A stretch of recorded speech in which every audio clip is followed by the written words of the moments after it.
see around us, who have put decades of work, of their lifetime, their earnings, into making a difference, to serve others, and to make our world into a better place.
Namaste, Andy. Namaste. So glad to see you here. My pleasure. Welcome to WishwaTalks. My name is Srivani. Thank you, each of you, for attending today's event. For those of you who have attended a WishwaTalk before, a very warm welcome to each of you. And for those of you who are joining us for the first time, here's a little bit about us. WishwaTalks is a space to expand the horizons of our minds.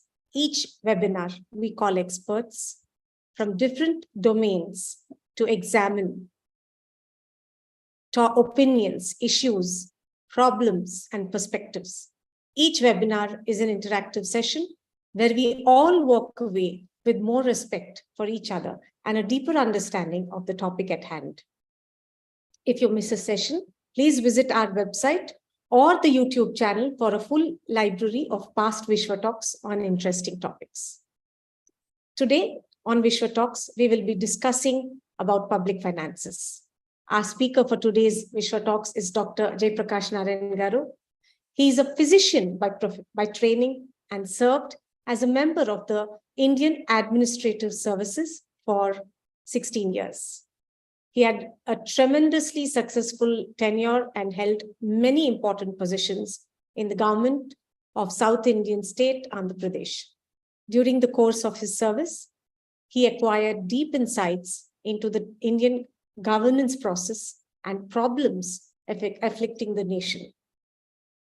Convinced of the need for radical reforms to transform Indian governance process, Dr. Narayan Garu left the civil services in 1996 and with like-minded colleagues founded the Foundation for Democratic Reforms, FDR, and Lok Satta, a people's movement for governance and political reform. Most of us see things that don't work in our day-to-day life. Each of us take care of our families and ourselves. Very few people go beyond duty of their own family and contribute to society.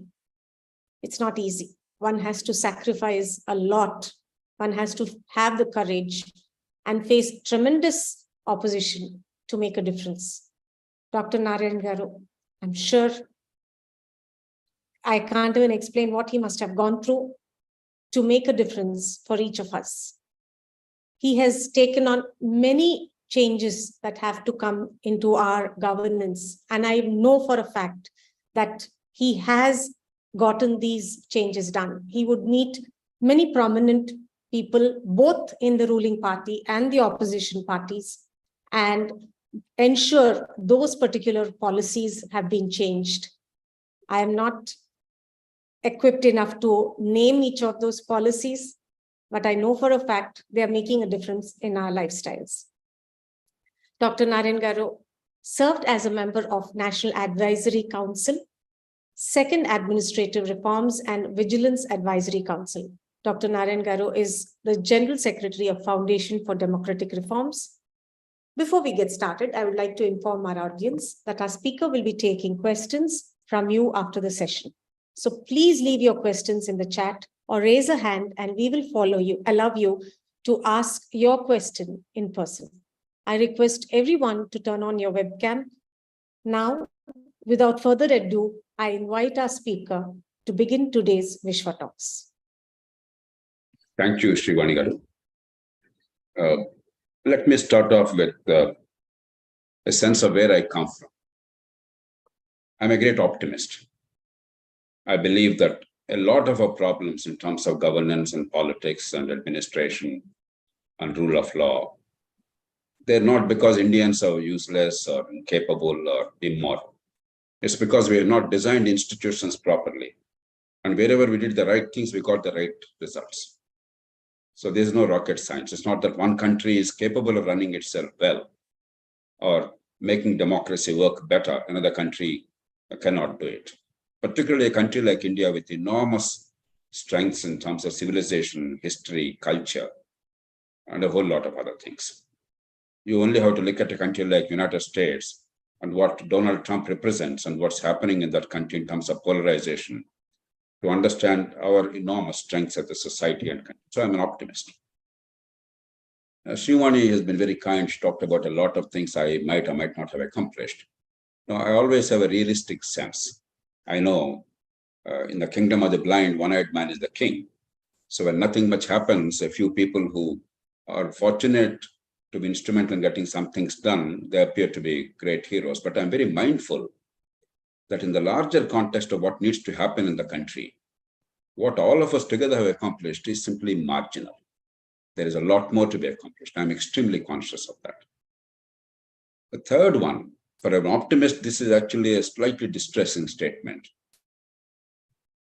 At this point of time, and perhaps over the years, it appears that the appetite for real political and governance reform in India is now very weak. Nobody seriously is interested in transforming political parties or improving the electoral system to remove the money power in politics, the vote buying, distribution of gifts, or the short-term individual welfareism at the cost of the long-term good, or the polarization on grounds of caste, region, religion, etc., etc. Right now, they're possible, they can be addressed, but right now I don't see any serious appetite to address them for a variety of reasons. But what we have going for us is a potential for reasonably high economic growth. Belated though it is, we missed many opportunities. We bungled very badly. But for a variety of reasons, we seem to be having an opportunity now. 7-8% growth rate over a sustained period of 25-30 years is very much within reach, but it's not guaranteed. And before I proceed further, the difference between 7% and 8% is very spectacular. And between 5% and 8%, much, much more. So it's not merely a percentage point. The other day, somebody made a simple back of the envelope calculation and showed us that if we grow at 7% versus 8% over a period of 9 to 10 years, the difference in GDP per annum would be $600 billion. Per annum, we're losing that much of production productivity, therefore that many jobs and incomes and so on and so forth. From the government point of view, the government would be losing roughly about 10 lakh crores, 10 trillion rupees of revenue annually by not having 8% growth, but only having 7% growth. And obviously, once you understand these numbers, you understand the consequences. So high growth matters. The reason why I'm focusing of late on public finances and the health of the public finances and what needs to be done to make it work is the one thing going in favor of this country now is a reasonable opportunity of moderately higher high growth rate for the next 20, 30 years. If that is bungled, if there we fail, we miss another great opportunity. Not only is it going to be devastating economically for the country, but it's going to hurt us very badly in terms of democracy and political management, etc., and governance. Because if at least incomes rise, people become self-reliant, more confident of themselves, and they see opportunities all around, they will start thinking differently, like middle classes. They will start cherishing freedoms and protecting them and building institutions and looking at where the tax money is going and so on and so forth. But even that chance is not given to ourselves. And if there is no impulse for genuine governance and political reform in India, then I think India will pay a very heavy price for a generation or more. So this is the bias from which I come. I'm not a neutral observer here. I'm deeply concerned and committed. So why public finances and why now? And what needs to be done? My comments, I hope I'll not take more than another 10, 15 minutes max, maybe 10 minutes, hopefully. Then we can have an interaction. Are going to be very specific. There's a lot we can discuss, but very specific in the contemporary Indian context. What's happening in many, many states, not all states, but many states is we are living way beyond our needs. First, there is what is called revenue deficit. Many of you are familiar, but some may not be. Revenue deficit simply means that our day-to-day current expenditure is more than our revenues. That means we are borrowing to meet current expenditure. For any household or a company, it's a danger signal. If to run an establishment, you are spending more than what you earn and you're borrowing, then you have a problem. Borrowing is supposed to go for investments. Our families do that. Even though we are a poor country, almost every family in India lives for the children. And even if we get limited income, we are thrifty and we save some money. If we borrow, we build assets in the hope of better incomes for the future. That's our culture, that's our tradition, that's our civilization. But our governments are acting completely counter to our own family's culture across India, Hindu, Muslim, North, South, Hindu, upper caste, lower caste, village, urban. All of us feel the same way. But our governments have become very profligate and reckless. In most states, there are huge revenue deficits and they're mounting. Two, debt obviously is mounting because if current expenditure demands borrowing and you also have investment expenditure, therefore you have to borrow further. And sometimes investments are very foolishly. They appear to be investment on paper, but you spend enormous sums for very little gain. There's no cost benefit analysis. For instance, no, I don't want to go into party politics, but just to give an example, because we are now in Hyderabad, at least I'm in Hyderabad right now. Telangana, a very rich state, with the largest surplus in the country in terms of public finances in 2014 when the state was formed, because it has the benefit of a big city constituting about 35 to 40% of the population of the state, 80% or more of the economy of the state. That benefit in a small state, a big city, the benefit is there. But they squandered all that. Today, Telangana is running practically every day or every alternate day with the Reserve Bank overdrafts. The debts are mounting. Therefore, all over the country, while the norm for the states is 20% of the GSDP should be the debt limit.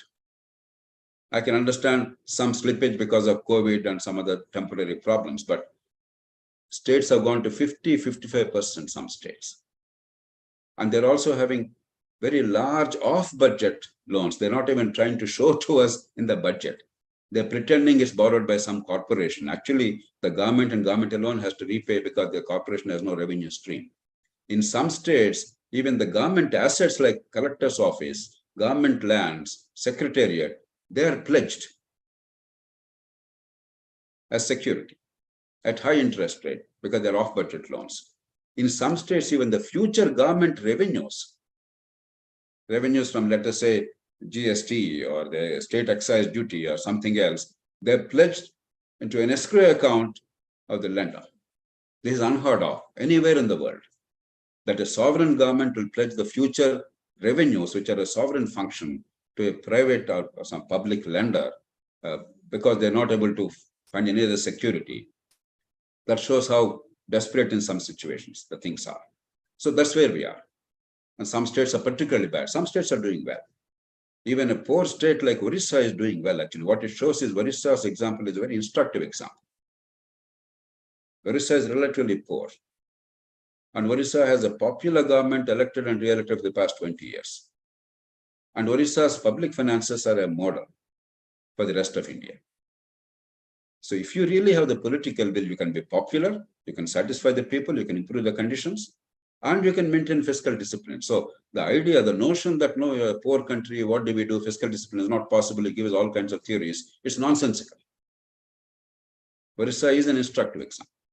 I can cite some other examples, but Orissa is an important example. Now, in this context, there are two things, big things happening. One, we all know, particularly Telugu-speaking people, I suppose at least half the group must be Telugu-speaking people. The profligacy, the short-term individual welfare measures.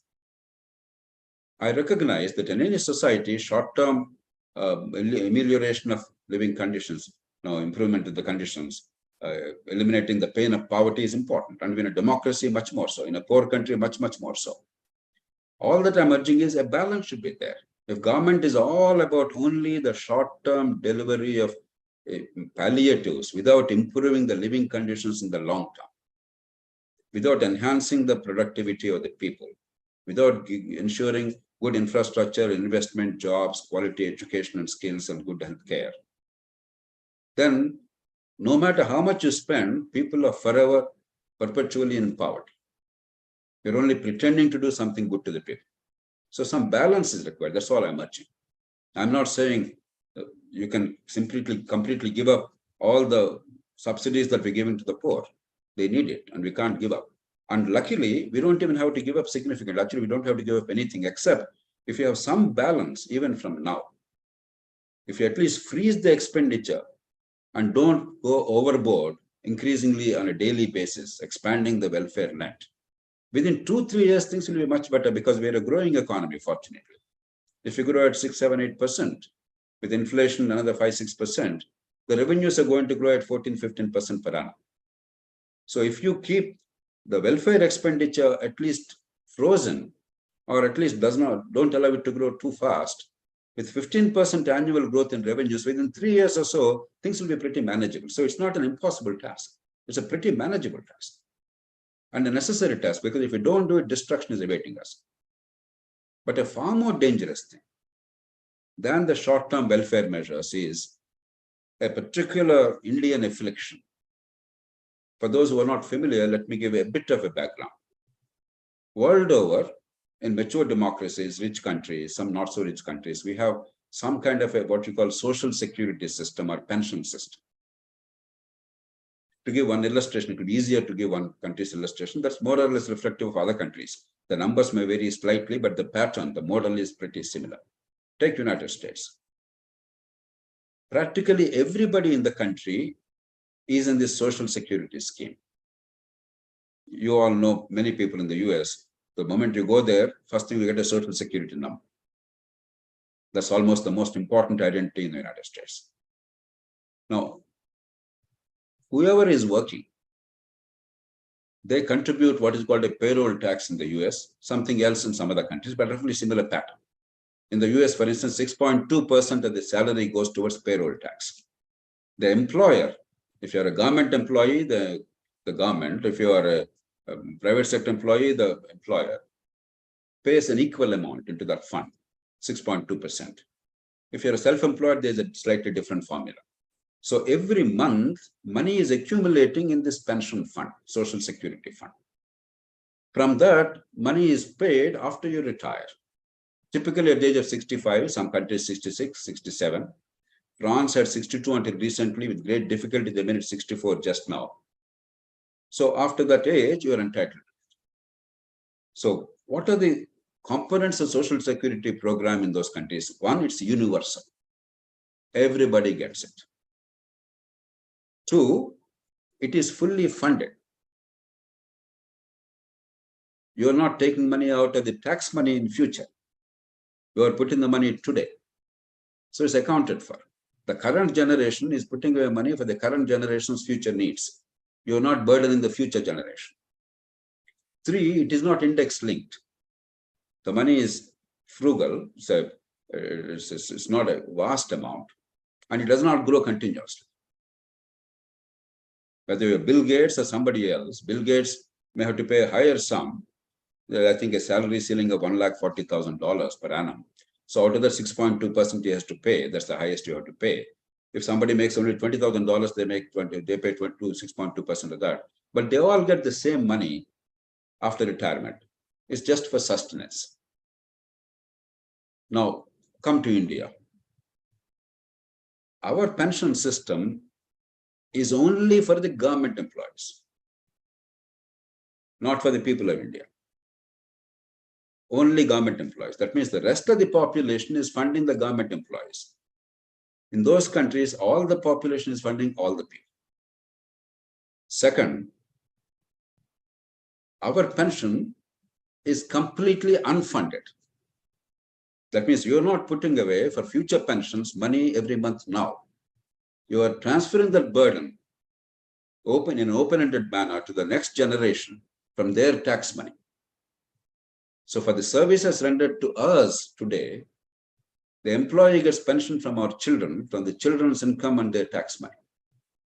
It is absolutely immoral, affecting intergenerational equity and completely alien to Indian culture, where we actually provide for the children. We don't simply take away from the children. That is not our culture. And three, it is index linked. With a tremendous rise in government salaries, 30, 40 years ago, government salaries were very, very low in the country. Private sector paid better. Today, I can guarantee you, except at the very high end, an average government employee gets about 2 to 3 times minimum that of the private sector employee doing the same job. Sometimes 4 to 5 times. There's no exaggeration. Those who have some understanding of government and all that. Now, whether they're working or not, all that we have our views, I don't want to go into that. Simply for the same work, government pays 3 to 4 times more. And then the salaries are rising with every 5 years, pay revision commissions, and then your DA and so on and so forth. And therefore, an employee who might have retired at 10,000 rupees salary, there are quite a few who will be getting 60 to 70,000 rupees monthly pension. As a net result, if you take the states alone, I'm taking out the government of India from this, the pension burden in 2004 was 33,000 crores for all of Indian states. In 2021, 2 years ago, today it will be much higher, it's about 4 lakh crores. In just 19 years, the burden on the exchequer grew 13 times. or 12 times, 12 to 13 times in just 19 years. It's growing exponentially. In the last 9 years, from 2012 to 2021, it grew almost threefold, 2.8-fold. So it's growing exponentially. It's unsustainable. I already mentioned to you the borrowings. I mentioned to you the revenue deficit. And many studies show that if this continues in the same manner, already, if you take all the states of India on an average, 125% of the states' own revenues, if they are collecting 100 rupees by way of taxes, their own taxes, excluding the transfers from Government of India, on a 100 rupee tax base, they're already spending 125 rupees on an average on only 3 items which cannot be controlled or changed: salaries, pensions, interest payments on loans. Without doing a single thing to the people, without even buying 1 liter of fuel for the vehicles of the government or consuming 1 unit of power, without doing anything else, just these 3 alone, we are spending 125% of tax revenues today. There are some states spending 170%, 174%, 168%. Now, this is the backdrop. Vajpayee government has done something very wise. An 80-year-old man looked into the future, well beyond his own lifetime, and he brought in what is called the national pension system in place of this old pension scheme. For convenience, we'll call the old pattern or the current pattern continuing OPS, the new pattern national pension system NPS. NPS is nothing but what I've described for America or some other country. It is fully funded, but it's still only for government employees. It's not for the whole country, but it's fully funded. And therefore, from the pension fund available, that fund will be managed, invested. From that fund only, the future pensions will go. In effect, once this fully becomes operational in the country, our children will not have to pay from their tax money pensions for the services rendered in the past generation. And Vajpayee government also did something very fair to the employees. After all, many employees have joined by 2004. They were in government at the time on the assumption that they will get the fully funded, on the unfunded, index-linked pension. Therefore, the government said until 2004, whoever is in government, they will get the pension according to old pattern. But the new recruits, they'll be told clearly in advance that your pension system has changed.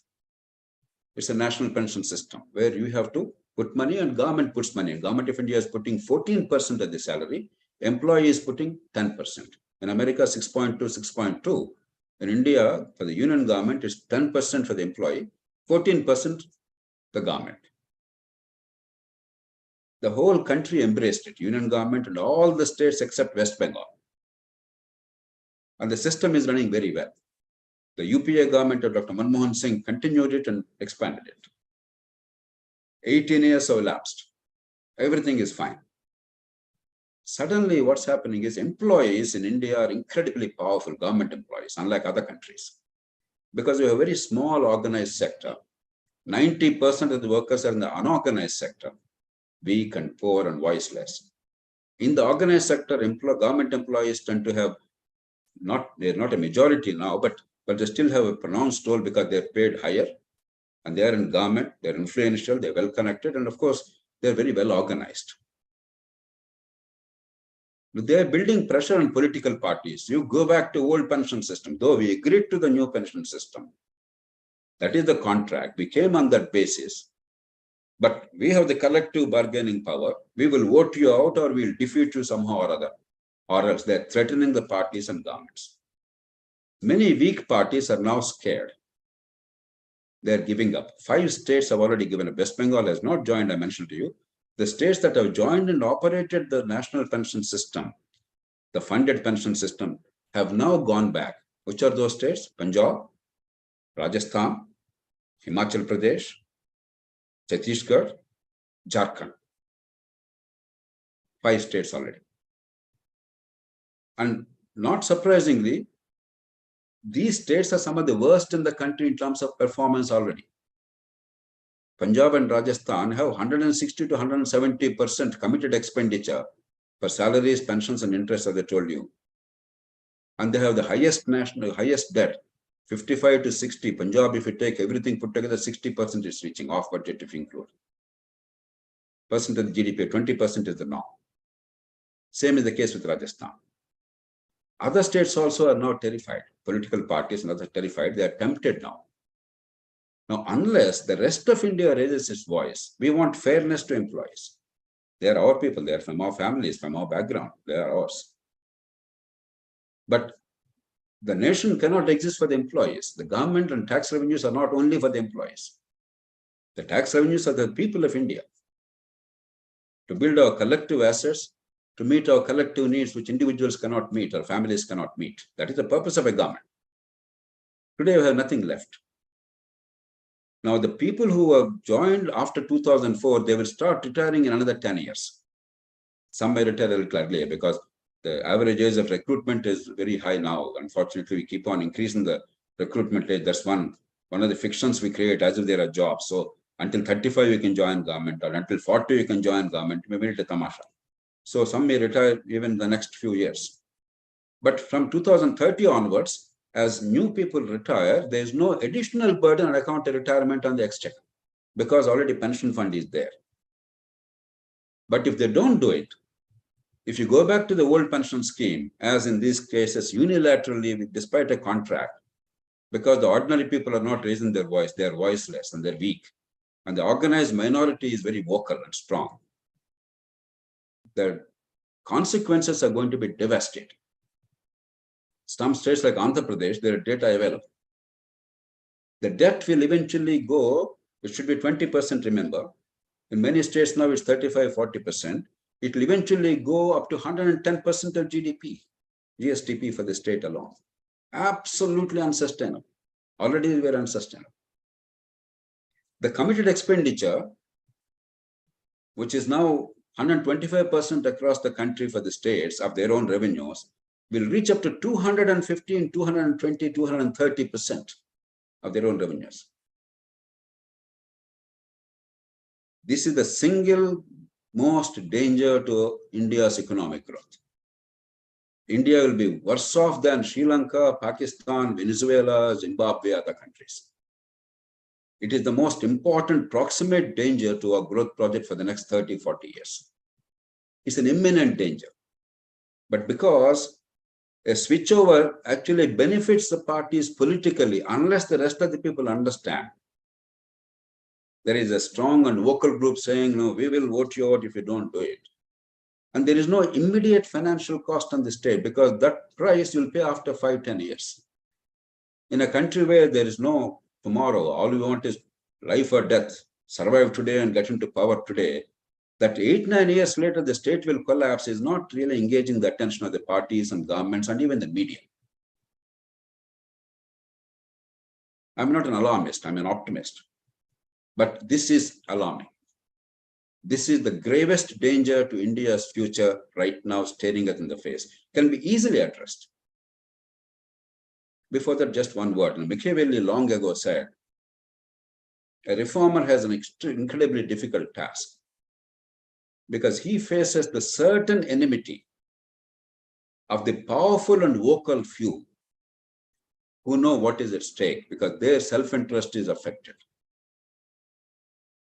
And a reformer enjoys the uncertain, weak, and lukewarm support of the voiceless and powerless many who do not really understand what is at stake. If you say a national pension system must continue, you must not go to OPS, the employees of government who are organized, who are vocal, they understand what is at stake for themselves at the cost of the country. And therefore, they will fight, and they will be your enemies.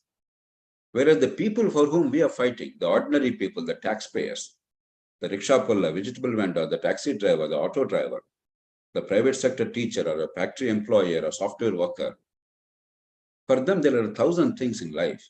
This does not engage their attention. That is the challenge. But let me conclude. luckily, our constitutional makers, Ambedkar and his colleagues, anticipated these problems of fiscal management in the country. Therefore, they made provisions in the constitution. A, there is no bankruptcy for a state in India. In a country like the US, a city can go bankrupt, a state can go bankrupt. But in India, there is only one bankruptcy, that is of the Indian Union. The ultimate guarantor of the financial integrity of India is the government of India, not the states. Keeping that in mind, the government of India is given specific role and responsibility. Under Article 293, every debt incurred by the state has to be approved by the government of India, precisely for this reason. And the government of India can and should impose conditions in the interest of the financial security of India while approving such a debt.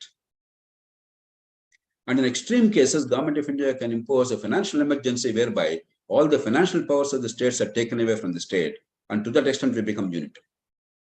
We never enforce that provision. But basically, the tools are available. We have to make them work, and we must build a political consensus in the country. That will happen only if the tax-paying people, they understand that their tax money in a substantial measure is going only for a small percentage of people. Out of the total working population of India, the government employees constitute 3.36%. 3.36%.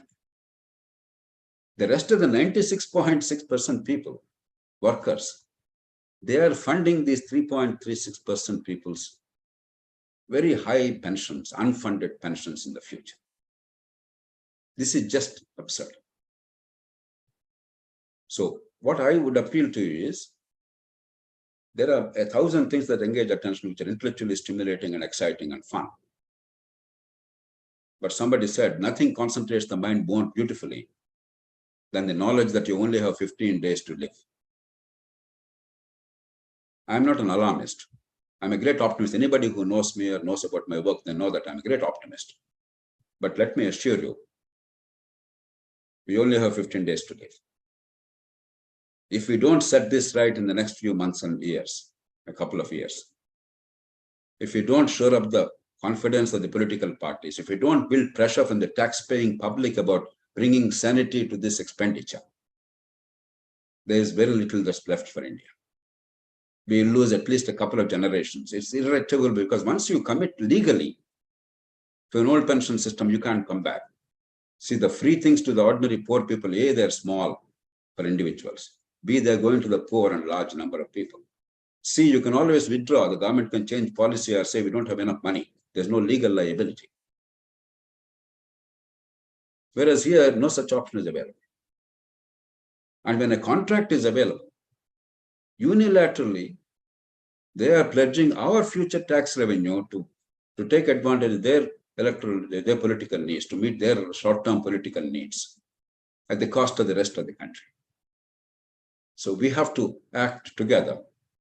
And I'm not merely speaking. Right now, as I'm speaking, we are getting ready to mount a significant campaign, stating the facts in an honest manner, objective manner, in a balanced manner, arousing public opinion, so that the political parties realize that it's not merely the 1.8 crore employees of India in government. It is other 52 crore workers in India in various sectors that exist in this country, out of our 142.6 or 7 crore population. And you cannot simply yield to the pressure of a small number at the cost of the rest of the people, because they are waking up. And they'll punish us if we do this. Unless that idea comes into the minds of the political parties, I'm afraid we will lose by default. So that's the reason why I thought I would raise this issue. It's not exciting, it's not fun, but it's vital. It's a matter of life or death for the country's future economy. Thank you for your attention. I'll be happy to take questions. Many questions have already been posted in the chat, but when this is such a critical question, critical issue that needs to be dealt with, when we were putting up your talk, the social media banned it. Banned it? Yes. Mm-hmm. So how does one create awareness Akhilesh, you need to just spotlight the speakers, please. Yeah. So how does one address or bring in awareness in this situation? I don't know if they banned it, but they're somewhat lukewarm because nobody wants to antagonize the powerful, organized, though small in number, the government employees in India. That's the pattern. Sorry. But ultimately, facts and truth. Once I stated before you, every one word I said, I stand by them. It's verifiable. Every number I gave you is verifiable. Once the facts and truth and the global experience are known, and if you have some credibility and reach out to people, I'm certain you cannot suppress truth. And once people understand that India is an outlier and we are being taken for a ride and the future is going to be disastrous, I think enough people will rise, not in an aggressive or violent manner, but in a practical manner as enlightened citizens. And I am very optimistic that we can persuade the political system to do the right thing. It's not going to be easy. I have some experience in running campaigns and accomplishing changes in the country. It's not going to be easy, but we have to do it. And luckily, modern technology, what we're all doing, for instance, it makes it easy for us. Once the message is strong enough and evocative enough, it will go viral, and I'm sure millions will respond. But right now, we are too busy with the short-termism in this country. It's like a 2020 cricket match. We are viewing all public affairs as 2020 cricket match. We want to excite imagination in the short term, incite people, stimulate our senses without any sense, without any long-term perspective. So we have a bigger task, but that's a global task. The attention span is limited, but I think it's so fundamental that this will engage the attention if we really pool our resources together and speak the truth. We'll address that. We need to have conversations on that. But next question, Srinivas Murthy garu. Does not the central government have the powers to limit the overall expenditure of the states, like the bank limit? Can not center put barriers to freebies doled out to many states? Thanks for your informative talk. Good question. As I mentioned, the Constitution gives specific responsibility to the union.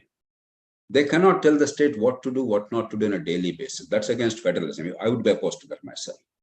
You are elected by the people. There's a legislature there. They have the sovereignty. And in the subjects entrusted to the states under the Constitution, 7th schedule, the state is supreme. Without violating that, the union government has an obligation to ensure that there is fiscal prudence. The FRBM Act is one such thing. All states adopted that. And as I said, Article 293.3 says the union government will have to approve every single debt incurred by the state. And that's a lever. And 293.4 says, while approving the loan, union government has the right to impose specific conditions, what to do, what not to do. As long as they are reasonable conditions, they're not indulging in party politics, and they're uniformly applied and fairly applied to all the states and to the states and the union, there cannot be any exception. Only thing is, because we never really applied them effectively, there's going to be resistance, because anything done today is seen as a party political issue. We are no longer looking at issues of India's future and our children's future. Everything is about this party versus that party, this leader versus that leader. In that climate, parties will feel a little constrained. For instance, if the union government does something, I'm in Telangana state, Telangana government will say, see, it's partisanship. They're trying to hurt us. Or some other state. This is inevitably going to happen. But is it true? Second thing is, those in power at the national level, whichever be the party, are UPA earlier, NDA now, they're also politicians, please remember. They also have to go to people to get the vote. So it's very difficult to displease the short-term populist impulses. So if they alone are seen to be opponents of short-term populism, other fellows are champions of short-term populism, politically they have a price to pay. So when will they become strong? If they're interested in doing what is right for the country, when we, the people, show sufficient voice, that if you are 1.8 crore employees of government, there are 5 crore Indians at least. We have about 12 crore taxpayers, income taxpayers alone in India. Out of the 12 crore, let us say at least half of them understand the issue and in some form are able to express their views. Then numbers speak. Numbers speak. Because if I favor a small number because they're vocal, I will disfavor a large number and they're also getting vocal. Once that is there, two things happen. The governments that want to actually do the right thing but are a little scared, they will get voice because of public support. And two, the governments that are reckless will now fear the public opinion because they will lose. They only understand one thing: loss in elections. They'll be voted out or they'll not be given the vote. So once they feel that's what the people are thinking, I think that will change. So this is politics in the best sense of the term. So voters, the taxpayers, must make themselves heard in a responsible way. And all of us together must create the fora for responsible and peaceful expression of the voters' views. And that's what some of us are getting ready. And we'd all not only welcome, but we plead with you. Let us see what we can do together. This is the nation's task. It's not about any organization or individual. This is the future of India. And I'm not saying these words loosely. I'm not given to easy sloganeering or hyperbole. This is real. This is substantive. And we all have to work together. It's a big issue. It's not easy. Is it true that the central government is being more lenient with Andhra Pradesh with respect to these permissions to give out to support populist schemes versus Telangana? Or is it just that perception seems to be there among Telugu-speaking people? No, unless we know the full facts, we cannot really state what is happening. If you talk to the finance minister or somebody else in government of India, they will tell you their version, what they are doing. If you go to some other states, they will tell you their version. So I would not like to make a judgment on that. I do not know what is happening. It's also that no, in some states, maybe the state government don't make too much noise and the government of India gives advice or a direction. They simply take it in the constitutional spirit and try to follow it, therefore don't make much noise. Some other states make everything political. So there are so many factors involved. That's why one of the key reasons, and the more important thing to me, is not what the union government does, but whatever you do, can it be seen by the public in general to be absolutely above party politics and impartial? Because the question you raised is going to be raised every day. Anything they do, if you do it, you're damned. If you don't do it, you're damned. Therefore, what I'm urging is create two bodies. One, something like a fiscal council. You can make the finance commission a permanent body. Right now, it's not a permanent body in India. Every 5 years, we appoint a new finance commission. Make it a permanent body and entrust them the responsibility of handling this Article 293, etc. So that the constitutional body in a transparent manner publicly does it, not a government or government-controlled bureaucracy. And two, something like a congressional budget office in the United States or the Office of Budget Responsibility in Britain, something similar if we create, so that every single program or project of each government, union or the state, the costing can be there in a transparent manner, professionally done. Recently in Britain, for instance, when this lady, the predecessor of Rishi Sunak, she was the prime minister for a short while, she refused to place it before the Office of Budget Responsibility. That's one of the key reasons why she lost public support. So the institutions became so important. Transparency in public funding. Any project to come out, what is the cost? What is likely to happen? Unless people have information, Parliament has information, they don't allow things to go casually. Whereas in India, whatever they say, like a tuglak, you can just announce it disregarding the consequences and legal liabilities. Let there be somebody at least coming out with authentic facts, placing before the Parliament and the country, or the legislature in the country. So these two things, if we do, to a large extent, this partisanship or fear of partisanship will disappear. Is there a petition put to the Supreme Court to address such issues? About so-called freebies, it is there, but it will not go anywhere. I'm not saying it casually. I know for a fact it will not go anywhere. Our courts make bombastic statements. Some of these issues are beyond their province. It's not for a court to tell a government what to do, what not to do. Collecting taxes, spending money is a sovereign power entrusted by the people to elected government, period. There is no constitutional instrument available. At best to know, if they are wise, without bombastic statements, they can help generate the public debate a little bit more. That's all. Beyond that, they have no role. Our notion that courts are an answer to all of India's problems is a nonsensical notion. In fact, courts are a part of the problem. The pension system became a huge problem because of court pronouncements in the 1980s and 90s. Thinking that they were doing a great socialist experiment, They said pension is a birthright and you must have pension which is indexed, and all these are met by the courts. They never bothered about the sustainability or global practices or funded or unfunded. They simply wanted to curry favor with a small number of organized sector workers. The Supreme Court is as much responsible to India's problems as anybody else. So I have no great faith that the courts are an answer to these complex challenges. It has to be done through political route and through existing constitutional means. Miru, you said that if we could have some kind of a commission, finance commission, where everything is put transparent, both for the public and for the governments, can the court come out with that? No. Or should it be constitutionally changed? Finance Commission is already a constitutional body. It is about union state finances, transfer of resources to the states and so on and so forth. But for a long time, many economists have been urging that must be made a permanent body. Right now, it's an ad hoc body. The Constitution only says you must have a finance commission appointed once in every 5 years. And it will report to the president the following things. And that's all that's happening. Now they have the authority. They have the stature. They have the credibility. By and large, the whole nation trusts them. And they have the expertise. If that body is made permanent and they are given the task of enforcing the provisions of Article 293, 294, that will take away the partisanship. That is the idea. If that is not acceptable, there is another model many people recommended, a fiscal council. Again, another body, but again, the same stature and authority. But in general, my bias is in favor of existing credible and strong institutions being empowered adequately, rather than creating multiple new institutions. Because India does not have a great record of creating new and successful institutions. So what is working well, it is better to integrate the functions and get the best out of them, rather than ad hocly creating another body and then getting our cronies and our friends and retired officials into those positions. And they'll worry all the time about their car and their phone and their peon rather than the country. So my preference is an existing constitutional body which is respected and credible. Make it work better rather than create another 25 bodies.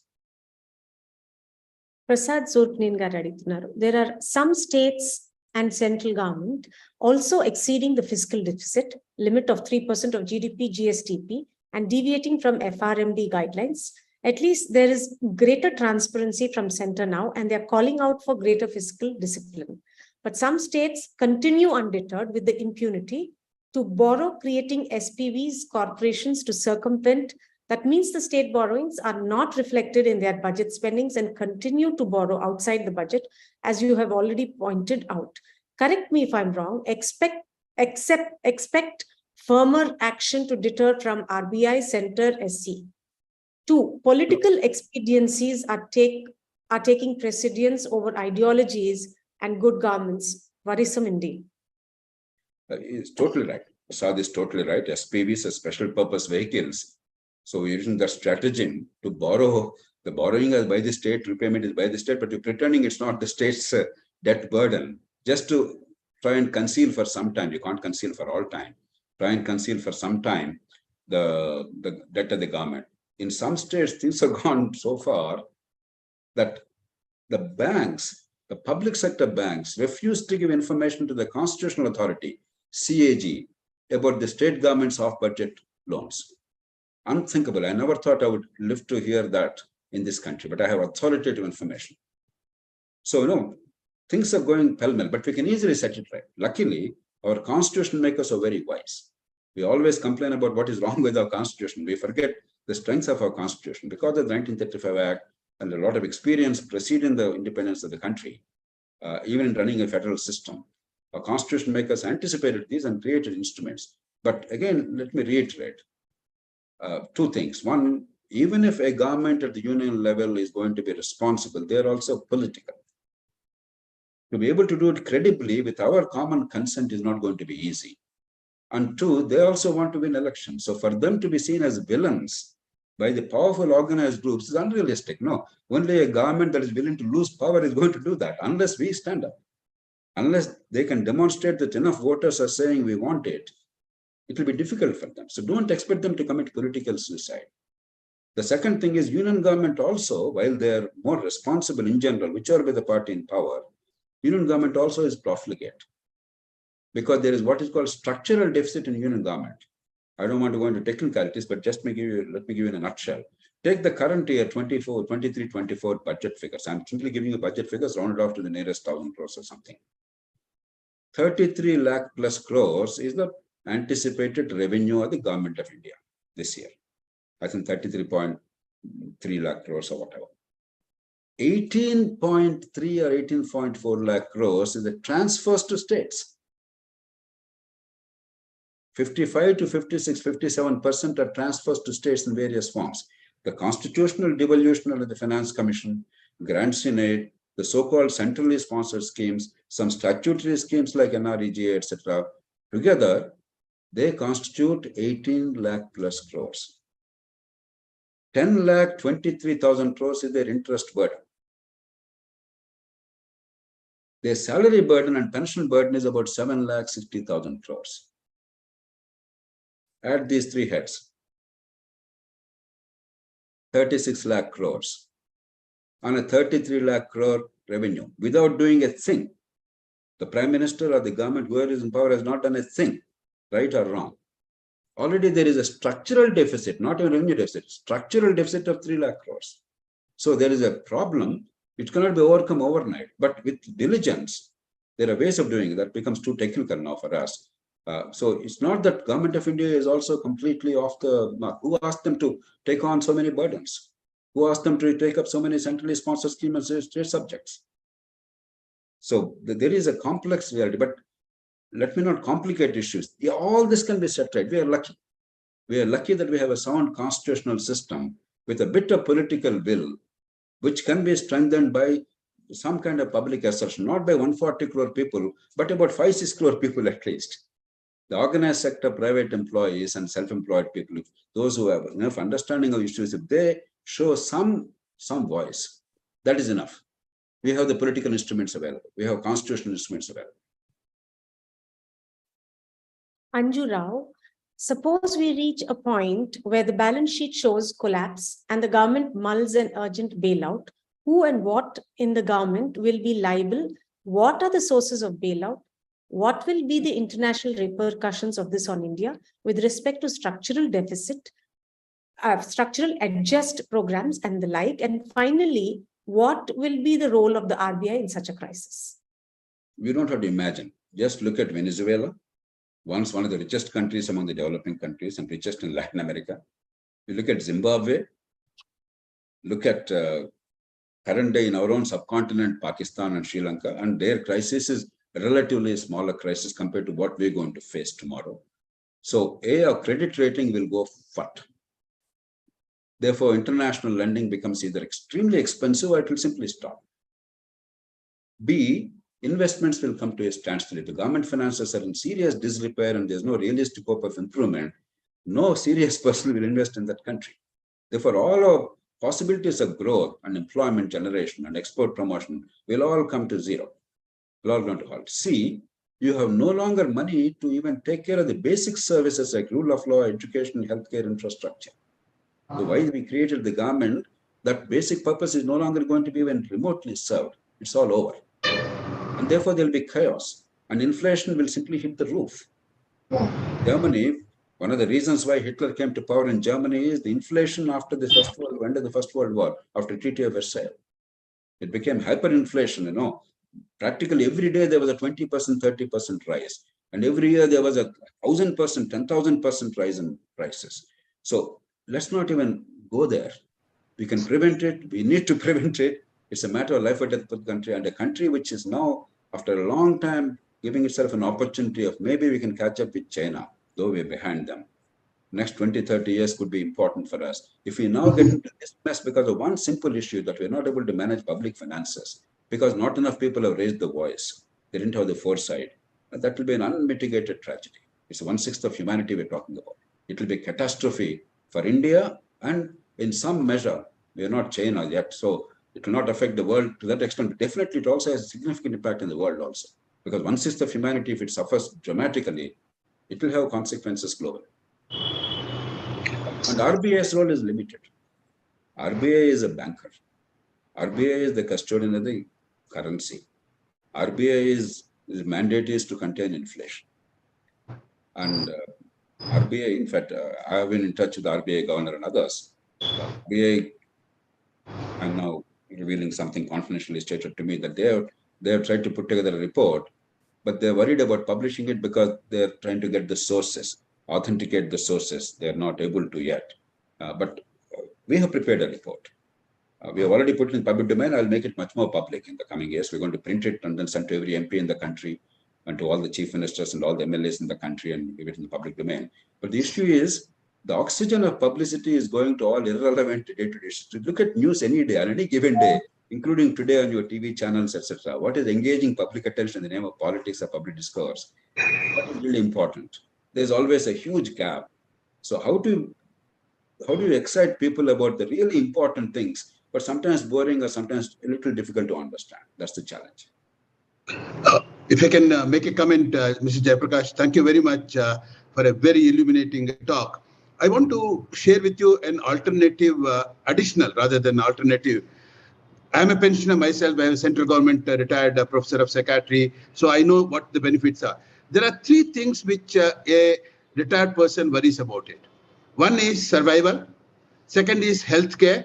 Third is what will happen when I'm not there, my survivors, my wife particularly, Now, can we not think of, in a more democratic, socialistic way, programs which will give some degree of security in these areas, so that then you don't really want from the government money, the old pension system, new pension system. For example, if I know that, look, there is a support for my health care, certain things are given, or my spouse or my disabled child or something will be taken care of, then my anxiety will be less to go for the old pension scheme versus new pension scheme. Do you think about it, sir? No, first of all, it's not a new pension scheme. It's an 18-year-old scheme, which is implemented all over without any hitch. Yeah. We are upsetting status quo now. What is now attempted is upsetting status quo now, when already something sound and reasonable is going on. Second, you're absolutely right. A wise government must guarantee quality healthcare and education. And I'm aggressively pushing for a universal healthcare program of reasonable quality at a modest expenditure for the whole country. And equally, education, we are spending a lot of money with very poor outcomes. In fact, just before this also, my meeting was on education. I spent a lot of time in education and healthcare. But you cannot make them conditional because these apply to all the 140 crore Indians. The problems you raise, they apply to all of Indians much more so. Because remember, government employees' average pension in the states is 5,50,000 rupees per year. That is about 2.5 times the per capita income. So if they feel so threatened, what about the ordinary people, taxpayers? What about the rickshaw puller? So this is disingenuous beyond a point. Certainly, we must build on my fight, my life, all my life has been how to improve the government services, make the government accountable, better education, better healthcare. Why should a rickshaw puller, a vegetable vendor, anybody, or a teacher or a clerk spend 50 rupees, 50,000, 70,000 out of pocket for school education? It's absurd. But you cannot hold this discussion captive to that, because Indian governance improvement is a long-term project. If it happens today, I'll be delighted. But if you say until that is resolved, we will not accede to this, then we are guaranteeing destruction of India. And please remember, when you received salary, it was, I'm sure, I don't know what job you held, it was very minuscule. Today, for your own job, you know how much the fellows are receiving? So the recipients of the old pension scheme of the earlier generation versus today, there's no comparison. This is just, something beneficial. Suppose the government says, I'll give you 10 lakh rupees. Will I say no? After all, it's legally given. I'll take it. This is human. So asking for something more is perfectly human. I don't blame them. But as a society, collectively, we must decide what is reasonable, what is affordable, what are the consequences. But certainly, we must fight for education and healthcare for everybody without out-of-pocket expenditure, but not exclusively for employees alone or retired employees alone. The country and the government are not for the employees alone. They are for the people of India. I have no doubt about it. I'm sure you have no doubt about it. చాలా బాగా చెప్పారండి. We are running out on time, so we'll be closing the talk now formally, but the question and answers can continue for those of you who are interested. I would now like to request the audience to take a 30 seconds to answer a poll for us. The purpose of this poll is to help us understand you a little better, so we can better curate the topics that we bring to you. You can also let us know in the chat box how you found out about WishwaTalks. If you are a WishwaTalks subscriber, heard about it through friends or family, or found out about events on social media. My request is, most of the ads are being banned of late. So please share about WishwaTalks to all your friends and families whenever you get a upcoming talk slide.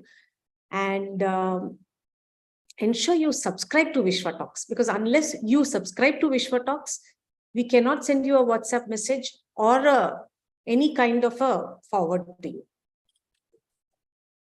While you take your survey, I would like to express my gratitude to each and every one of you who has joined us today with their presence and interactive contribution to make this webinar a huge success. I extend my gratitude to our respected speaker, Dr. Jayaprakash Narayan, for taking your time to grace this event and talk on such a relevant topic, an urgent topic and the need of the hour, and so well explained and so unbiasedly explained. Whenever I have a doubt on any topic, all I do is I go to the YouTube and listen to your opinion, because in spite of so many political parties in the country, one man I look out to get the real picture is you.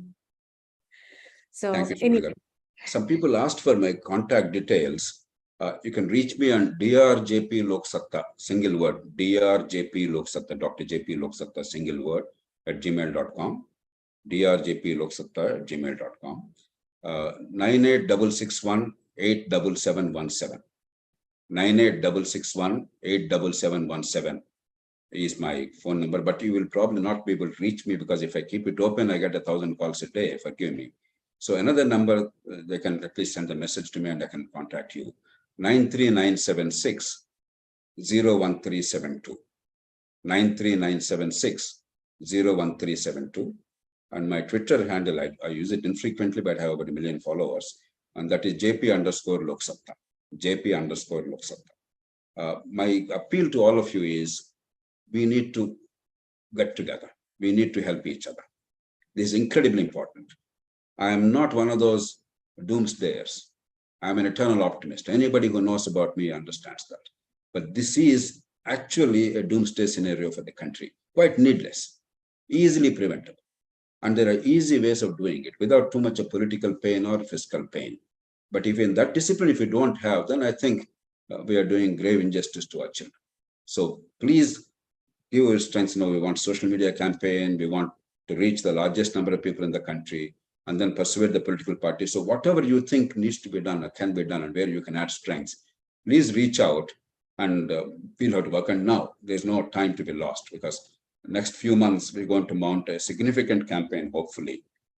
Resources are always a problem for something like this, but we will try and make up for that with ingenuity and with passion and with truthfulness. But we require your support on this. I rarely normally ask people to come forward and do something of this kind, because I know people are very busy with whatever they are doing and their own personal lives. So I don't impose excessive burdens. But this is incredibly important, and it's not anybody's private business. And it should not be lost. This battle should not be lost because of inadequacies of people like me who are fighting this. This requires to be won at any cost. Vishwa is ready to offer its digital marketing services for you for any cause, especially for this cause. So you can use our complete team in getting creatives done, in putting them up on any of the platforms you want. Our team is available to you to make it happen. Thank you. I just close the talk. The upcoming talks are, the first thing is on education. The speaker is Chaitanya Yalamanchali. He's a program director at Pragnya Montessori School. The topic is Montessori education, principles and practices. The date is 13th May 2023. See, the reason we're coming out with this is, with the new artificial intelligence coming up, with new, the way our education system was rote method previously, and how the whole entire gamut of education is changing. We wanted to give you a presentation of the different methods of education that are available in the market, Montessori, Waldorf and all. So right now we are coming out with Montessori. Please ensure that anybody that you know who has children in your family will register on this talk. young children up to 3 years or 4 years. Next, there is another talk coming up on mental health. Speaker is Adi Maitreyi Rudra Bayananda, Dr. R. Venugopal. He is the founder and chairperson of Soul Searchers. The topic is conscious awareness. Lastly, please let me take a moment to ask you to subscribe to WishwaTalks to get alerts on new and exciting talks. Please do subscribe to WishwaTalks. With this, we'll continue our question and answers. We have one lady who would like to speak. You could please unmute her. Yeah. Thank you once again to each of you. నమస్తే అండి sir. నమస్తే sir, నా పేరు శకుంతల దేవి అండి. మీ దగ్గర already వచ్చి ఒకసారి కలిసాను కూడా నేను మిమ్మల్ని. నేను కన్వీనియన్స్ కోసం నేను తెలుగులోనే మాట్లాడదలుచుకున్నాను. తప్పకుండా సార్. నేను తెలుగులో ఎందుకు మాట్లాడదంటే కొంతమంది తెలుగు వాళ్ళు ఉంటారేమో, వాళ్ళకి ఇబ్బంది అవుతుంది. అంటే నేను auto get answer from you in Telugu sir, because I can express in Telugu only because it is my mother tongue. దానికి ఏమి చింతించక్కర్లేదు, తప్పకుండా సార్. ఇప్పుడు అంటే రిలేటెడ్ అవునో కాదో నాకు తెలియదు, కాకుంటే నేను అడిగే క్వశ్చన్ ఏంటంటే సార్, డిఫరెంట్లీ ఏబుల్ చిల్డ్రన్ వాళ్ళకి, స్పెషల్లీ ఏబుల్ చిల్డ్రన్ వాళ్ళకి గవర్నమెంట్ పెన్షన్ ఇస్తోంది. అయితే గవర్నమెంట్ ఎందుకు వీళ్ళకి వొకేషనల్ ట్రైనింగ్ కానీ లేకుంటే భవిత అని రన్ చేస్తున్నారు? వాళ్ళు ఫోకస్ చేసేది ఓన్లీ అటెండెన్స్ మీద, అలానే వాళ్ళ యొక్క ఫుడ్ మీద పెడుతున్నారు. It's okay with that. కానీ నేనేంటంటే వాళ్ళ భవిష్యత్తు కొరకు ఇన్సూరెన్స్ పాలసీలు, అలానే వాళ్ళ పేరెంట్స్ తప్పనిసరిగా కొంతకాలానికి ఉండరు, వాళ్ళ భవిష్యత్తు గురించి గవర్నమెంట్ ఆలోచించట్లేదు అనేది నా అభిప్రాయం. నేను దీని గురించి కొద్దిగా తెలుసుకోవాలనుకుంటున్నాను సార్, యాజ్ ఎ పేరెంట్. ఎందుకంటే నాకు కూడా ఒక స్పెషల్ చైల్డ్ ఉన్నాడు. అమ్మా, మీరు చెప్పిన దానిలో 3 అంశాలు. It applies to many deserving programs. మొట్టమొదటిది రిసోర్సెస్. ఎప్పుడైతే ప్రభుత్వం చేయాల్సిన పనులు విస్మరించి తాత్కాలికమైన రాజకీయ లబ్ధి కోసం వాటి మీదే దృష్టి పెడుతుందో మన రోజు చూస్తున్నారు. రోజు నేను చెప్పక్కర్లేదు, మన అందరం ప్రతిరోజు ఏ రోజు టీవీ చూసినా వాళ్ళు ఏం రహస్యంగా చేయట్లా, బహిరంగానే చేస్తున్నారు. పత్రికలు అడ్వర్టైజ్మెంట్స్ కానీ వాళ్ళు చెప్పేది కానీ ఇప్పుడున్నా కూడా ఈ ప్రజలందరికీ కూడా మీరు చెప్పినవి చేస్తామని చెప్పి అంటున్నారు. వాళ్ళన్నా అంటలేదుగా, ఇంతమందికి పెన్షన్ ఇచ్చా, ఇంతమందికి ఫ్రీగా ఇచ్చా, ఇదే కూడా చెప్పుకునేది కూడా. కాబట్టి it's very publicly declared thing. దానిలో మోసం కూడా ఏం లేదు. చాలా బాహాటంగా మేము చేస్తామయ్యా, మాకు మిగతా అనవసరం చెప్తున్నాం. కాబట్టి there are many things that the government needs to do, they are ignored. 2, అవి చేసేటువంటి రిసోర్సెస్ ఇచ్చిన చోట కూడా ఎడ్యుకేషన్ ఉంది. We are spending a lot of money.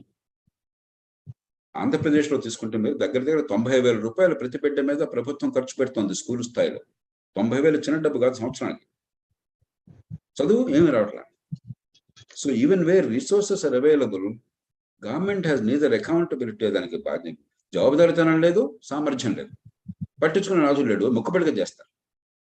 అది 2వ సమస్య. 3వ సమస్య, మీరు చెప్పిన దానికి ప్రత్యేకంగా 2 కోణాలు చూడాలి. ఒకటి, ఇప్పటికే ఏ పాపం ఎరగకుండా ప్రభుత్వాల వైఫల్యం వల్ల, ఆరోగ్యంలో ఉన్నటువంటి సమస్యల వల్ల అంగవైకల్యం వస్తే వాళ్ళని ఆదుకోవటం ఎట్లా. 2వది, ప్రతి ఏడాది ఈ దేశంలో లక్షలాది మంది నివారించదగ్గ కారణాల వల్ల అంగవైకల్యం పొందుతున్నారు. దాన్ని ఆపటం ఎట్లా? ఆ శ్రద్ధ, ఆలోచన లేదు. ఉదాహరణకి రుబెల్లా అనే వ్యాధి, జర్మన్ డిసీజ్ అంటారు. ఆ వ్యాధి తల్లి గర్భంలో పిండం ఉండగా తల్లికి సోకితే తల్లికి ఏం కాదు, 2 రోజుల కొంచెం జ్వరం వస్తుంది, కొద్దిగా ర్యాష్ వస్తుంది, పోతుంది, అంత మామూలుగా ఉంటుంది. కానీ బిడ్డ అంగవైకల్యంతో పడుతుంది. దానికి టీకా ఉంది. నాకు 19 ఏళ్ళు పట్టింది. జాతీయ ఆరోగ్య మిషన్ ఏర్పాటు చేసింది నేను. ప్రధానమంత్రి ఆరోగ్యం టాస్క్ ఫోర్స్ లో సభ్యుని నేను. 8 మంది మేము ప్రధానమంత్రి గారితో సహా కలిపి. అంత ఉన్నత స్థాయిలో ఉంటూ కూడా దేశంలో నా మాట మీద చాలా విశ్వాసం ఉన్నా కూడా 19 ఏళ్ళు పట్టింది, చివరికి సాధించాను. కానీ 19 ఏళ్ల కాలంలో బహుశా 50 లక్షల మంది పిల్లలు ఏ పాపం ఎరగకుండా అంగవైకల్యానికి గురయ్యారు ఈ జర్మన్ డిసీజ్.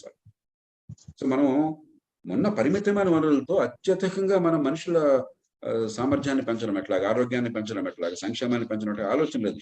గుడ్డెద్ది చేలో పడ్డట్టు తాత్కాలికమైన ఓట్లు తప్ప. కాబట్టి 3 సమస్యలు ఉన్నాయి.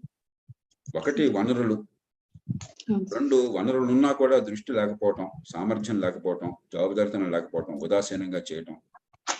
3, ఏ పద్ధతిలో చేస్తే ఒడుపుగా అత్యుత్తమ ఫలితాలు వస్తే అవగాహన లేకుండా ఏదో మామూలుగా చేయడం. ఈ 3ని ప్రతి ఇలాంటి మన మన మన ఆసక్తిని బట్టి, మన అనుభవాన్ని బట్టి ఎన్నో రంగాల్లో ప్రభుత్వం వైఫల్యం కొట్టడం కనిపిస్తుంది. వాటన్నిటికీ మూల కారణాలు ఈ 3లో కనిపిస్తాయి ఏదో ఒకటి. కాబట్టి పరిష్కారాలు కూడా సులభంగా ఉంటాయి తలుచుకుంటే, కానీ ఆషామాషిగా జరగవు.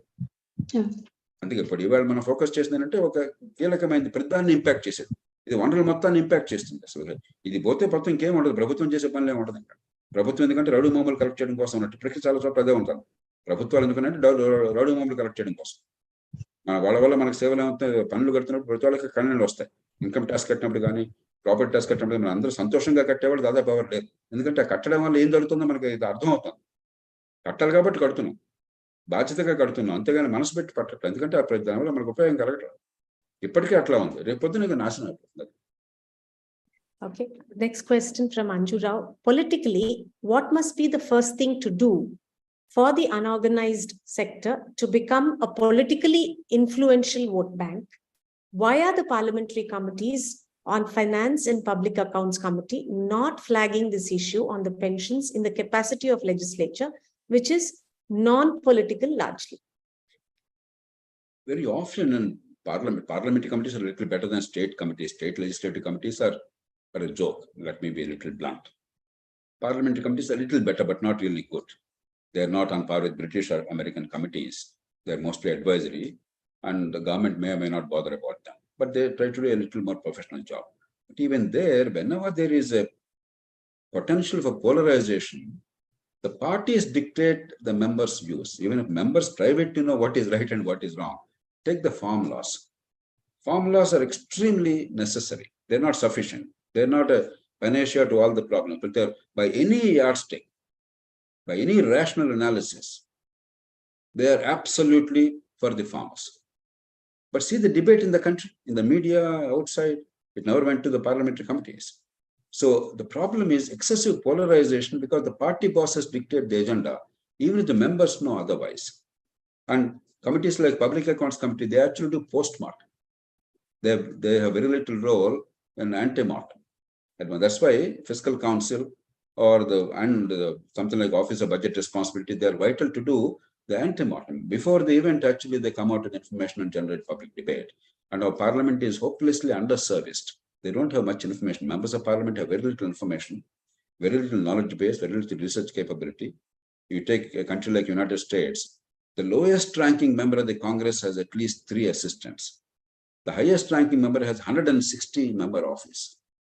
160 congressional budget committee chairman, for instance, will have 150, 160 members. So much of research, enormous amount of work, legislative work, negotiation, discussion, debate. No, the intensity is unbelievable. Here in Parliament, whatever occurs to you at that point of time, just mouthing something and getting away, that's all. You see it in assemblies, you see it in Parliament. So our parliaments are only serving one purpose, because the Constitution says the majority in Parliament dictates the survival of a government. That they are protecting very zealously, or manufacturing very zealously.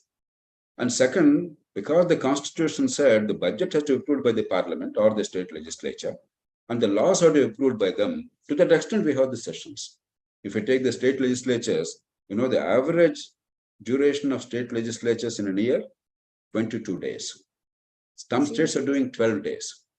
12 days in a year. British Parliament meets for 220 days. You may think that Parliament is much better. Parliament is about 58 to 60 days. So even the sessions of Parliament are perfunctory.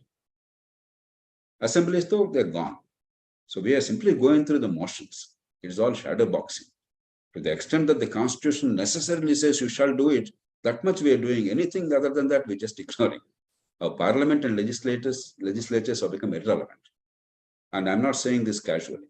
I have been instrumental in getting many laws made at the national level, including some constitutional amendments. I never had to talk to Parliament members, rarely. You just have to deal with a few key players in Parliament, that's all. మీరు ఒక మాట చెప్పారు, the present government should strengthen the governance and the political systems అన్నారు. This is an area which is very clear, which needs to be strengthened. But politically, the head decides who the vote should go through. No discussions are happening.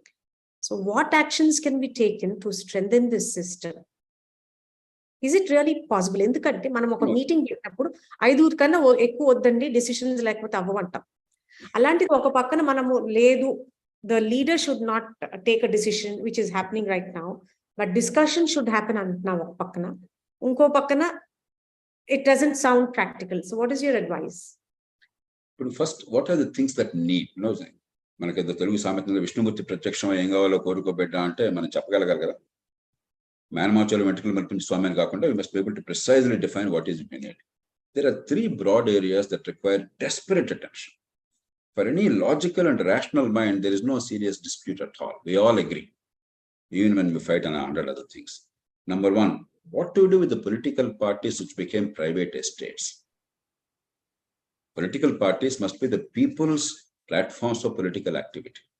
They become private properties and fiefdoms and family heirlooms. How do you democratize it and make it the members' property, with democracy asserting at every level, including nomination of candidates and leadership in the party? Right now, we are nowhere near. The second element of political reform is electoral system. Andhra Pradesh and Telangana, Karnataka, Tamil Nadu are fantastic examples. Srivani garu, you come from a family which has a deep-rooted political understanding. You know what is happening in politics. Even people like your father today are scared to contest elections. People with such enormous experience and public support. You're looking at Andhra Pradesh and Telangana, Karnataka, Tamil Nadu, for instance, 40-50 crores per assembly constituency is not an uncommon thing, which is ridiculous by any standards. It's absurd. As I keep repeating, the expenditure incurred in one assembly by-election in Munugodu, just one assembly constituency in a small state in a poor country, that expenditure incurred is more than the total expenditure incurred in the British Parliament elections by the 2 major parties and the 1,300 Parliament candidates of the 2 major parties together. I made an extremely strong statement. It is absurd in the extreme. And if you don't look at the electoral system to remove this incentive to spend this kind of money for vote buying, what elections, what democracy are we talking about? Now, about what is the solution, we may debate, we may come to a consensus. I don't want to say this is the only solution. I have a very clear understanding of what needs to be done. Others may have some other understanding. We can come together. But we must start seriously looking at it. So that is political part. The second part is rule of law. Where is rule of law in India? Can even the enlightened group like this who are participating in this discussion, can you claim that if you have a civil dispute with somebody on a property or money, you actually can go to a court of law and you realistically expect justice without too much expenditure within a reasonable time frame? Is there one human being who believes that in India?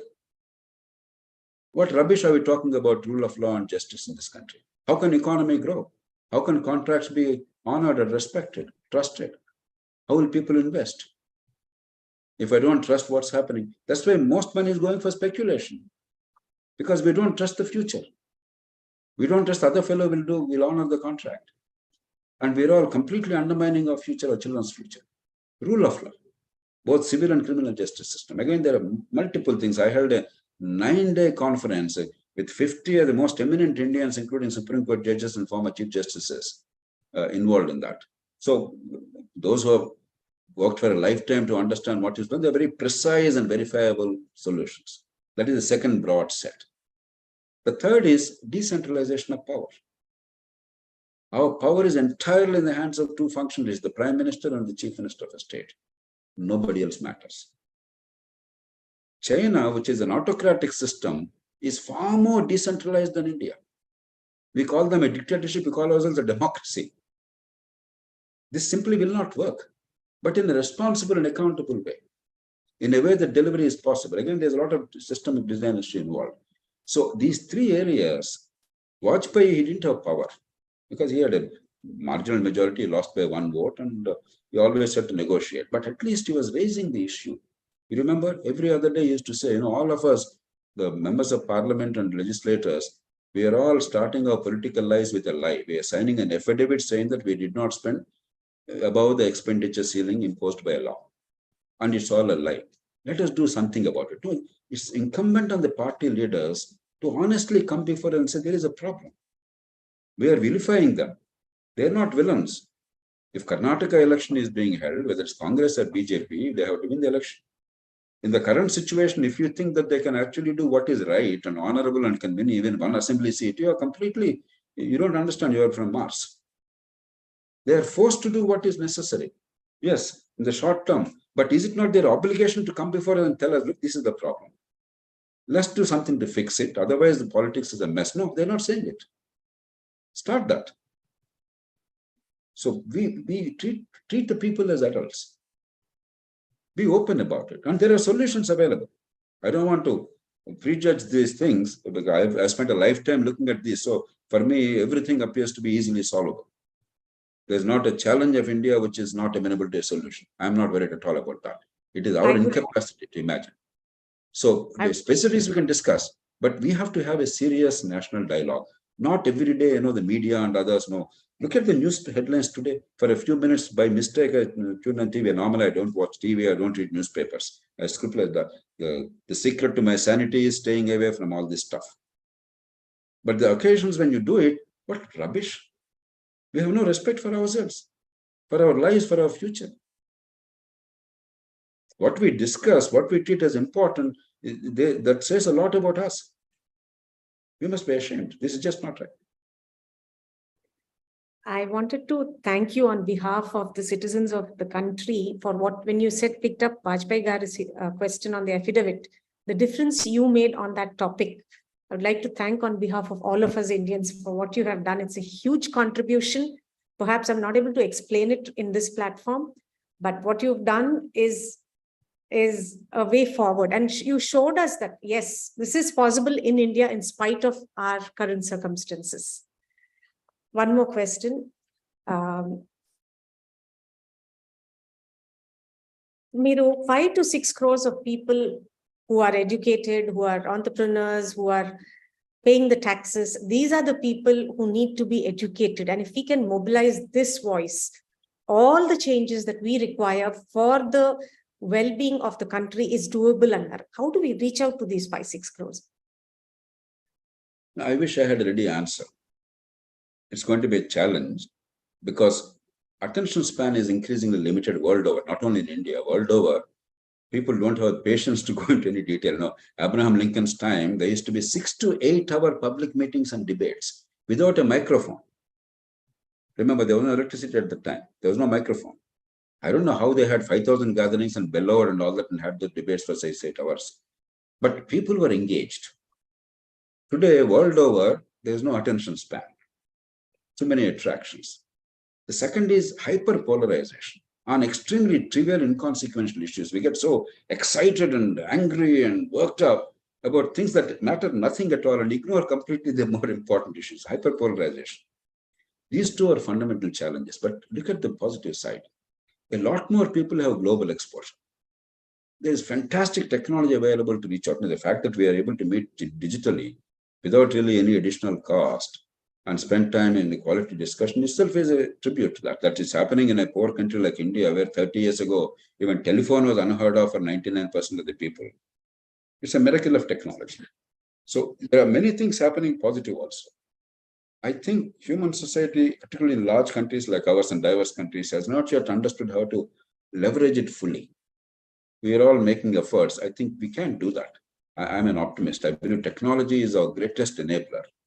And it's a driver of change and increasingly global exposure and even the moderate economic growth we're witnessing. And therefore, the experience people are getting and the lessons they're drawing, I think that's incredibly important. And I see very bright young people with such intensity and innovation and confidence.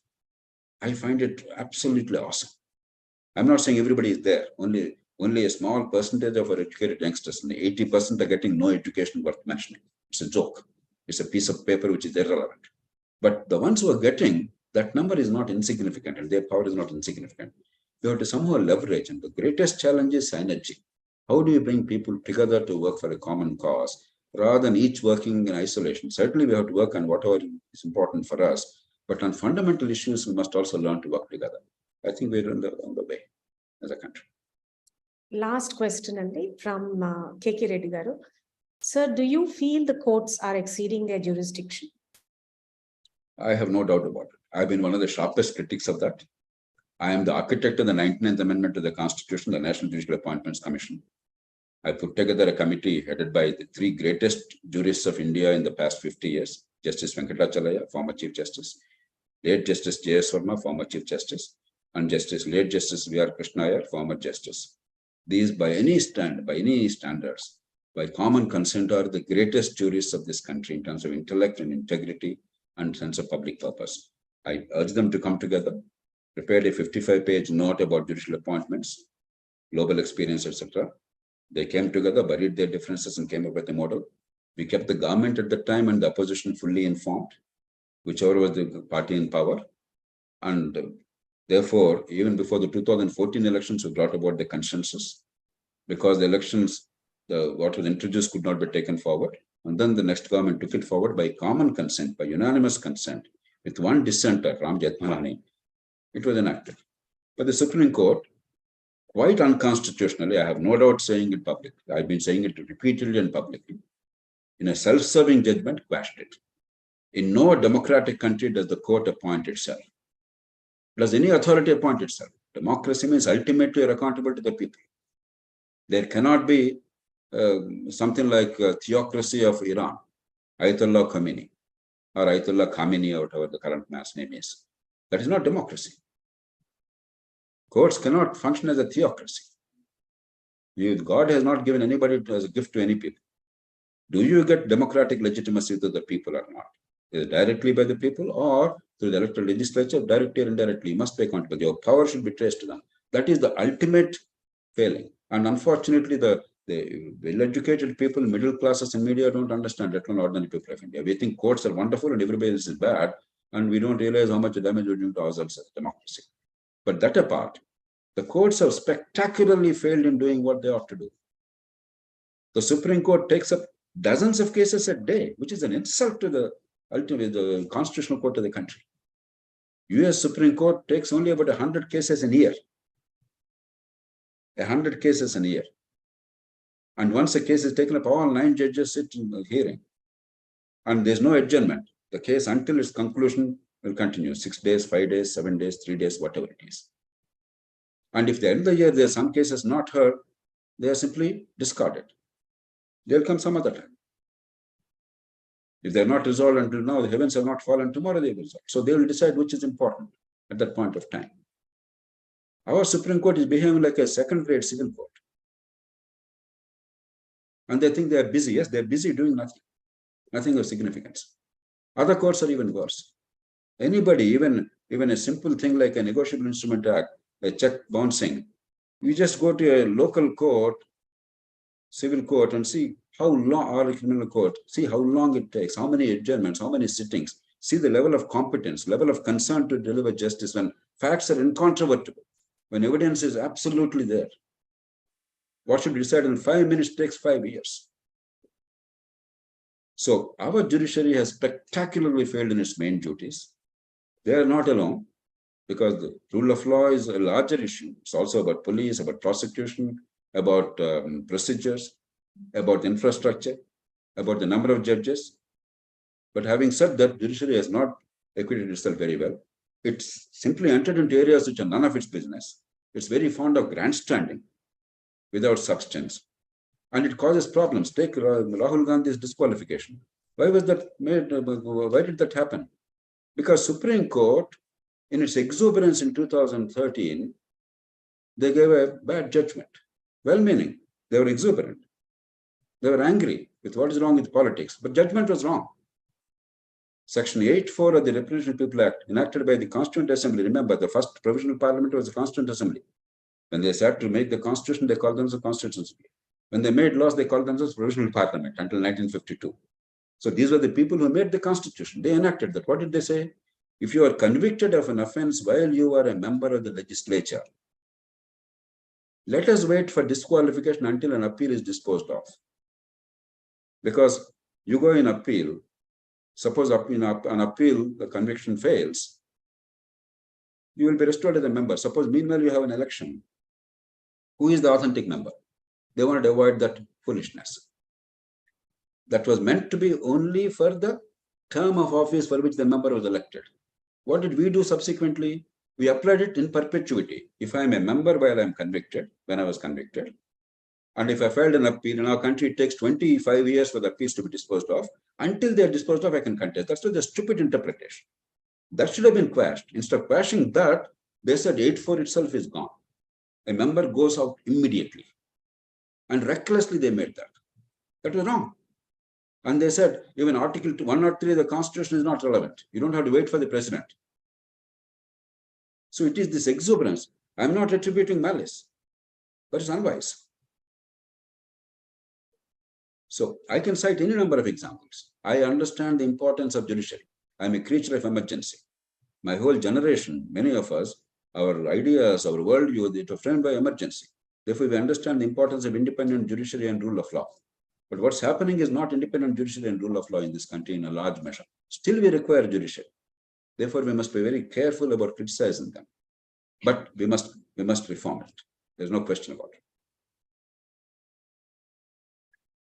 In our present assemblies in the Telugu ruling states, how much percentage of the MLAs are really do understand the subjects that are pertinent, like public finances, you name it, any of that relevant to public administration? How much percentage actually understand, can distinguish between right and wrong, can distinguish what is the right path to go to?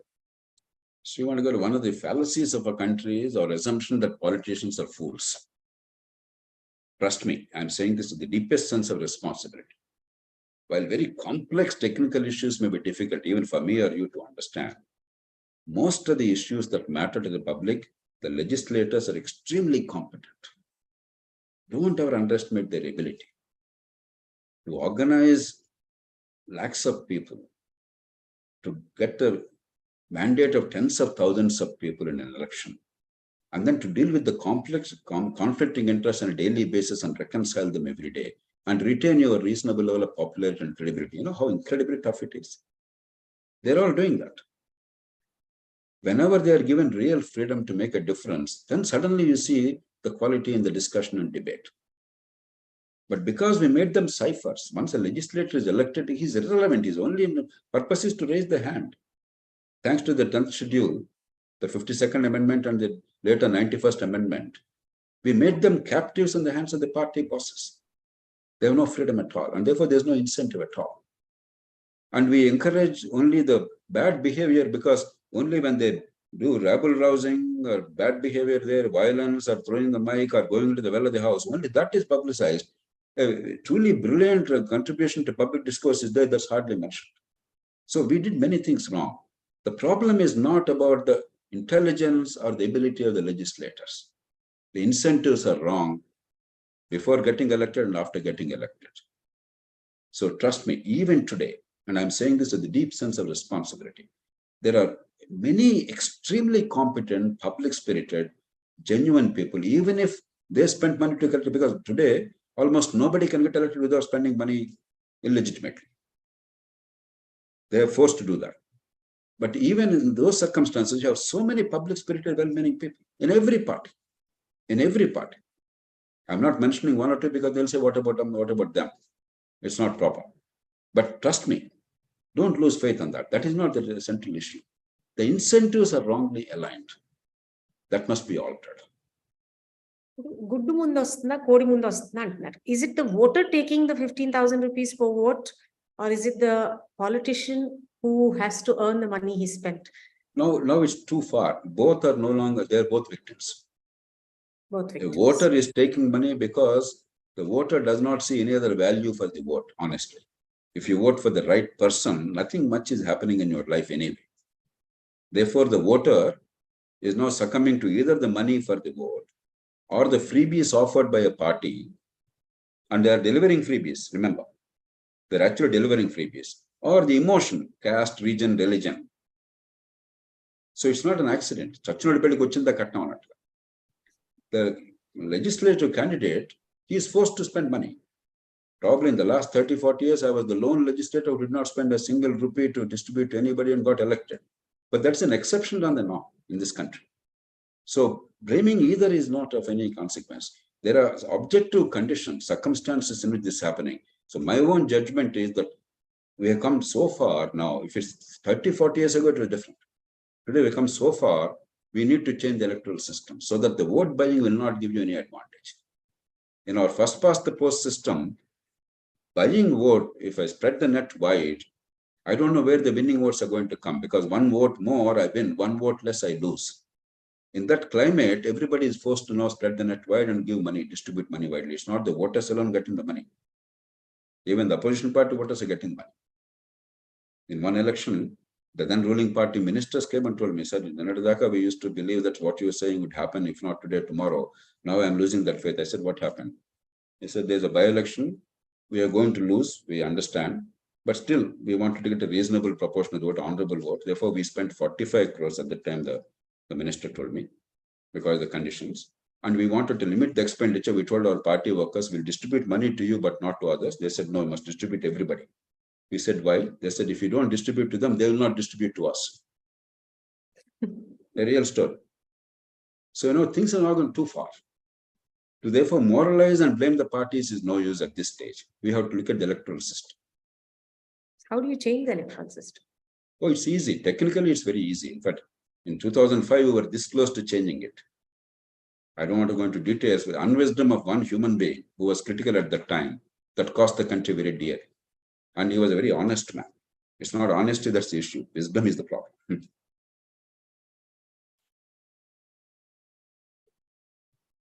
Now what? Now, how do we change the electoral system? Right now, there is no appetite for that. A strong leader at the national level, self-confident, looks a little deeper into what is happening to the country. If they realize that it's worthwhile doing it and they don't lose politically, two things. One, they must be public-spirited. Two, we must prove to them that there is a model available which does not hurt you. Supposing I go to Prime Minister Modi and say, look, this is good for the country, but your party will lose. Why will he agree? So it's my duty now to prove that A, it's good for the country, and B, you will not lose. You will actually gain, or at least you will not lose. And if they have the patience to look at something, then I think at least we are ready. I'm ready. As and when they have patience. But right now, I don't see that patience. 2005, it was possible. 2004 election, unexpectedly, Vajpayee government lost. Unexpectedly, Congress-headed UPA came to power. But they were all in disarray, both sides. So they were willing to look at evidence and their own interest and the national interest. Today, when a party is dominating, it's much less likely to happen. But as and when the time comes, opportunity comes, we must be ready. So with this, we close the talk. Thank you so much for your patience. Been very patient in answering all the questions. Thank you for your service for our nation. Thank you, Shiva. We'll be in touch about this campaign. All the best. Thanks. Thanks to all the participants and thanks to Vishwa team. You all have done a brilliant job.